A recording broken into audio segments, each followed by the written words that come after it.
Selamat bergabung Sobat Bincang Cyber dimanapun rekan-rekan berada. Ini adalah episode perdana atau pengantar dari podcast Bincang Cyber yang kedepannya akan lebih menekankan kepada pembahasan tentang cyber security. Dengan memperhatikan insiden keamanan yang terjadi di dunia dalam 5 tahun belakangan ini, maka tidak salah jika kita beranggapan bahwa cyber security telah menjadi sebuah tantangan baru. Tantangan ini tidak hanya bagi perusahaan, namun juga bagi individu. Serangan insiden keamanan atau cyber attack dari waktu ke waktu semakin meningkat dan baik kompleksitas maupun frekuensinya. Hingga pada akhirnya meningkatkan dampak kerugian finansial yang juga dirasakan semakin dramatis. Kerugian finansial ini dipicu atas dua hal. Pertama, kerugian sebagai akibat atas serangan yang dialami. Kedua, kerugian sebagai akibat atas kelalaian dalam menjalankan compliance yang berlaku. Belum lagi ditambah, hal ini belum termasuk kerugian intangible yang bisa saja turut dialami.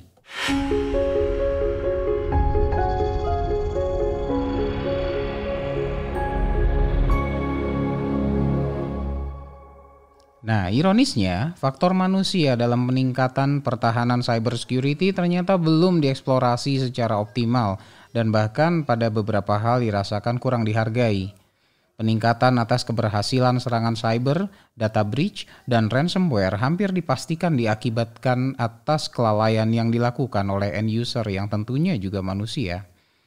Hal ini diperkuat dengan penelitian atas insiden yang terjadi antara 2014 hingga 2018, menunjukkan sebagian besar dari insiden data breach disebabkan oleh insider atau karyawan.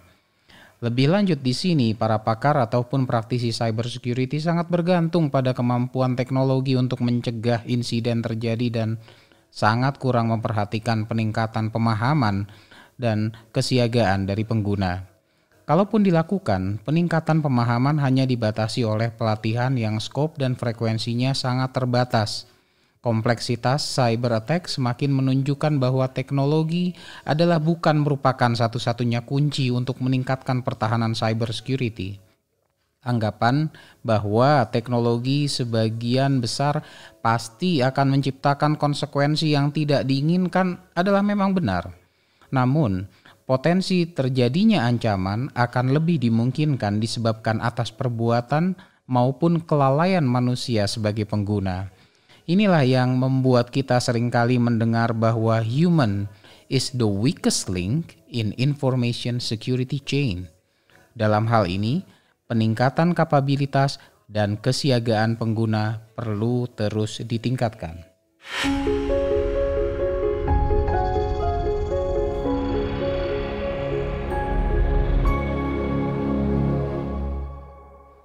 Saya, Faisal Yahya, sebagai host Bincang Cyber akan mencoba mengulas kejadian, berita, informasi, serta opini para pakar seputar dunia cybersecurity.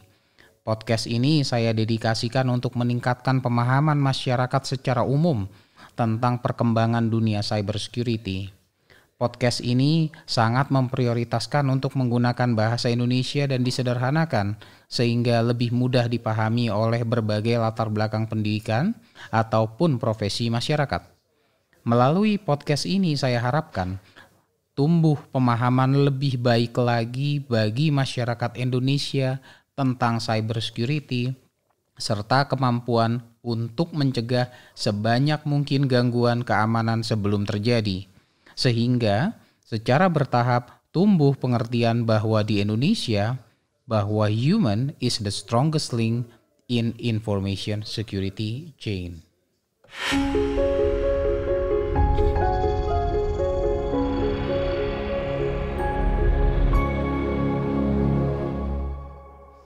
Internet yang kita kini pergunakan setiap hari mulai dirintis sejak tahun 1969 oleh Departemen Pertahanan Amerika Serikat yang dikembangkan melalui jaringan yang dinamakan Advanced Research Project Agency Network atau disingkat dengan istilah ARPANET. Proyek ARPANET dikembangkan dengan tujuan untuk menghubungkan komputer di daerah-daerah vital untuk mengatasi berbagai masalah terkait ancaman militer. Berserang 3 tahun kemudian, atau lebih tepatnya pada tahun 1972, ARPANET mulai diperkenalkan secara umum. Antusiasme yang tinggi dari pengguna tercermin dari setidaknya 1.000 PC yang terhubung di tahun 1982. Di tahun inilah istilah internet menjadi lebih populer di kalangan pengguna dibandingkan istilah ARPANET. Pada tahun yang sama, Domain Name System atau disingkat dengan DNS mulai dipergunakan dan TCP/IP diadopsi sebagai protokol universal, semakin meningkatkan potensi penggunaan internet. 10 tahun berselang kemudian atau tepatnya pada tahun 1992, pengguna internet sendiri telah melampaui 1 juta PC yang terhubung.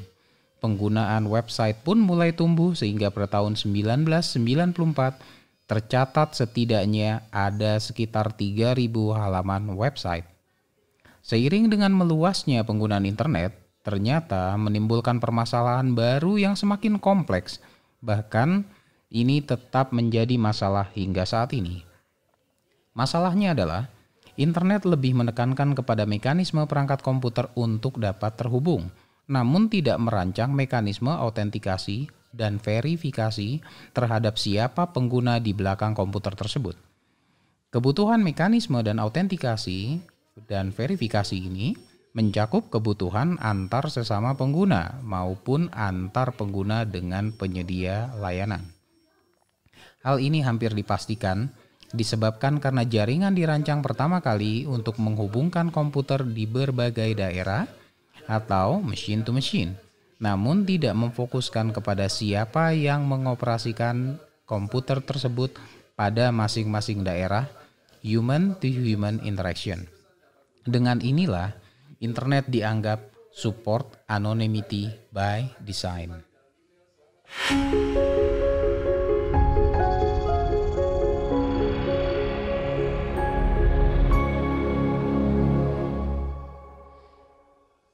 Mengapa anonymity dapat membahayakan infrastruktur, resources, bahkan data yang dimiliki perusahaan? Dari sudut pandang pengguna, untuk menjamin confidentiality, integrity, dan availability terhadap resources yang tersedia, sistem harus mengetahui user lengkap dengan kewenangan akses yang dimiliki. Sistem akan meminta informasi dari pengguna yang lebih seringnya berupa username dan password, untuk kemudian dibandingkan dengan user account record yang tersimpan. Proses ini disebut dengan istilah autentikasi.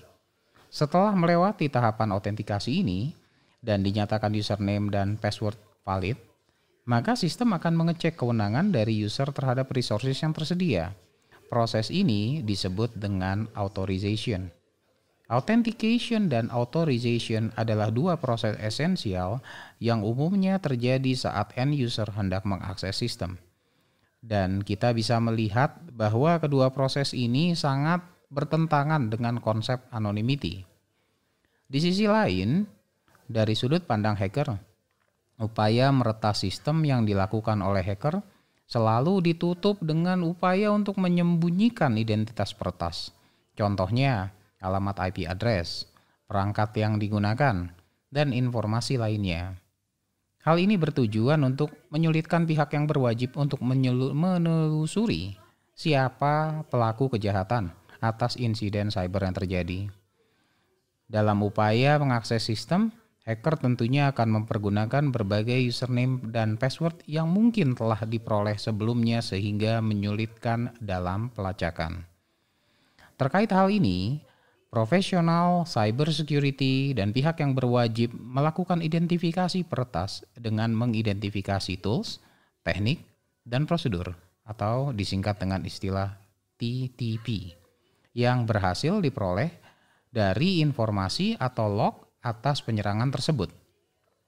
Tools, teknik, dan prosedur ini dapat membantu menentukan identifikasi penyerang atau dikenal dengan attack attribution.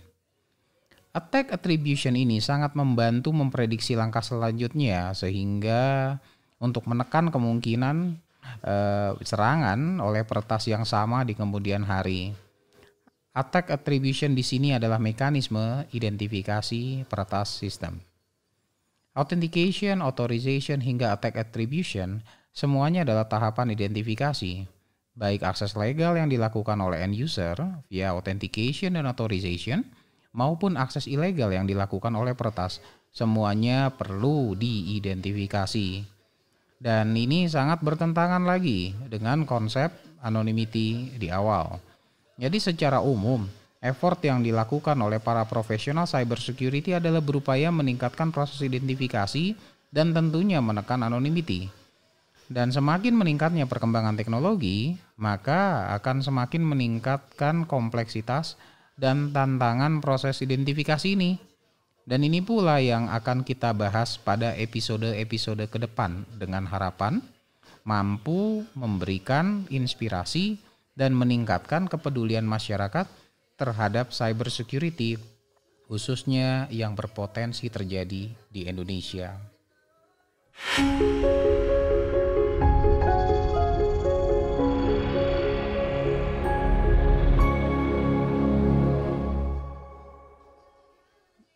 Jika 2 dekade lampau, kita mulai mengenal istilah cybersecurity melalui penyebaran virus yang menyerang PC dengan menginfeksi file untuk kemudian menyebar dengan perantaraan file tersebut.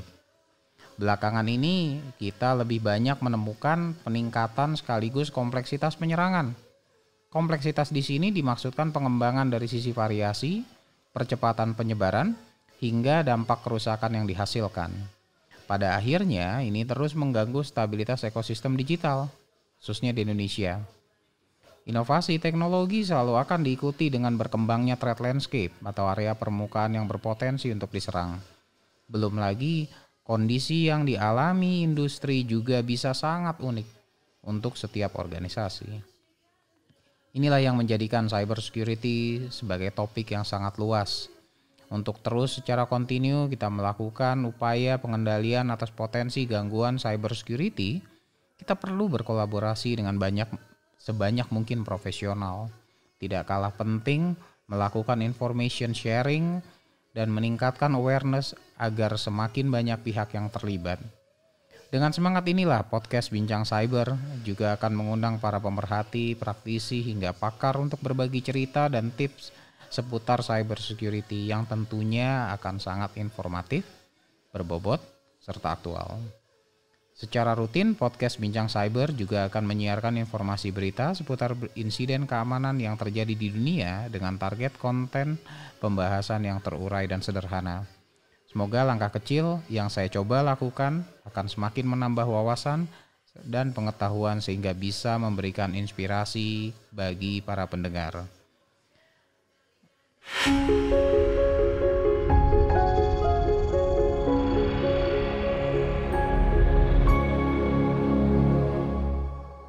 Sobat Bincang Cyber, kita sudah sampai di penghujung episode perdana dari podcast Bincang Cyber ini. Kunjungi situs bincangcyber.id untuk episode-episode podcast lainnya. Saya Faisal Yahya, host Bincang Cyber, undur diri dan sampai bertemu di dalam episode selanjutnya. Stay tune. Thank you.